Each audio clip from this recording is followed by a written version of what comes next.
part of ACE for about 5 years now. Some of my projects include Night Stalker, The Hunt for a Serial Killer, Pepsi, Where's My Jet? I recently worked on AKA Charlie Sheen. I met these guys at an ACE event a few months ago. They seemed super cool, and I want to be part of their gang. But let's bring out the editors who worked on what you just watched. Evan, Jack, Jeremy. So I'll start with you, Evan, but feel free if anyone wants to jump in. My first reaction when I watched this was, this seems so daunting on so many levels. Can you just, what do you think the biggest challenge was to this that you came across? And was there like an aha moment where you like figured something out that like snapped into place? I don't know if there was ever an aha moment. I think it was so daunting because we had so much footage. Alex Stapleton, our director, shoots really long and super deep interviews with all these characters and many, many more. So there's hundreds of hours of footage to go through with that. And then Sean is kind of his best archivist. And he's been filming himself for 40 years, and we had most of it. So the three of us and four other editors, Chuck Divac, Benji Cast, Adam Goldstein, and John Miller, who all live in New York and couldn't be here, we all spent a really, really long time just going through all of that. And I think we got through all of it. I hope we did. But I think that was easily the most daunting thing. Okay. Jack, the music is, I love the use of the music because it's like very understated but super powerful. And it's like this slow boil. Can you talk a little bit about the score and balancing the score with like, you know, the source music? Because I know that's a challenge with, you know, he's got his own music and then you have to create the identity of the music with the project. And like, how did that work with the composer? Sure. Well, Pierre Charles was the composer on this project, and he's just an incredible composer. And he brought so much to it in terms of his score. I know when I first came on the project, I was supposed to be cutting episode 4, and I saw Jeremy over here was the lead editor on episode 1, and he kind of set the stage for the tone of the music, because, and I remember seeing that first cut, and it was probably one of the best rough cuts I'd ever walked into seeing. And I've told him that before, so I'm gonna embarrass him up here in front of all you guys. So he really set the tone of how the music is gonna be used through the cut. But I think, you know, with Sean, you're dealing with lots and lots of source music and sound ups with music, and you want to make sure you have space for that with the score. So you're trying to, you know, make sure that there's enough space to be able to come in and also make sure you're hitting the emotional moments as hard as they can be hit.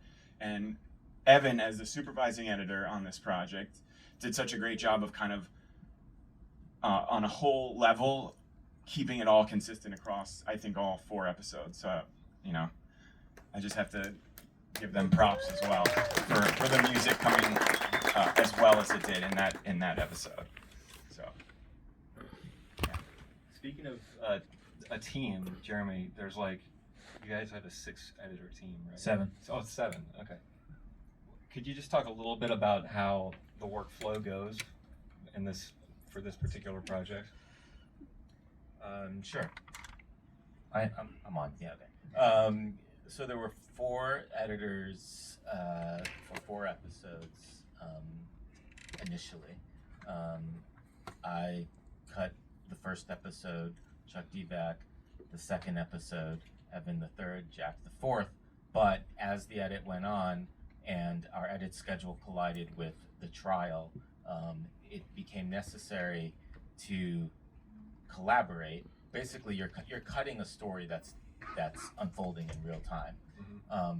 Now, as the editor of the first episode, I wasn't like as in the crosshairs as some of the other editors, because the first episode, if you've seen the series, is more than any other episode. It's really the origin story. It takes you back to Sean's childhood in Mount Vernon in New York, and sort of his come up in the entertainment industry, and but from the very beginning, we knew that the through line was what we call the 6 days footage, basically. Roughly, it's the videographer's footage from before he was arrested. Obviously, he didn't know he was going to be arrested, but he knew he was being investigated. There was so much tension and drama in that fly on the wall footage that I think more than anything else, as a team, that became like our challenge was how do we make the most of this? How do we tell this story that's unfolding in real time and at the same time tell the origin story of Sean Combs? Because I think more than anything else, Alex Stapleton, the director, when I first spoke to her about the project, she did not want to basically rehash details, traumatic and traumatizing details of abuse just for the sake of it. She was interested in understanding what were the forces in our society, in our culture that enabled Sean. And in order to understand that, you have to understand where Sean came from, what made him tick, and the earliest relationships that he formed. So I think, getting back to the question of the collaboration, I think there's probably a lot of editors here. Ideally, for me, it's like you spend time with the material alone, trying to figure things out. And if you're lucky, you have a team like this that when you come out of that room and you show your work, you talk about it. And I think that more than anything else was sort of the secret of I think the edit's success, was having incredible collaborators to share ideas with and to problem solve with.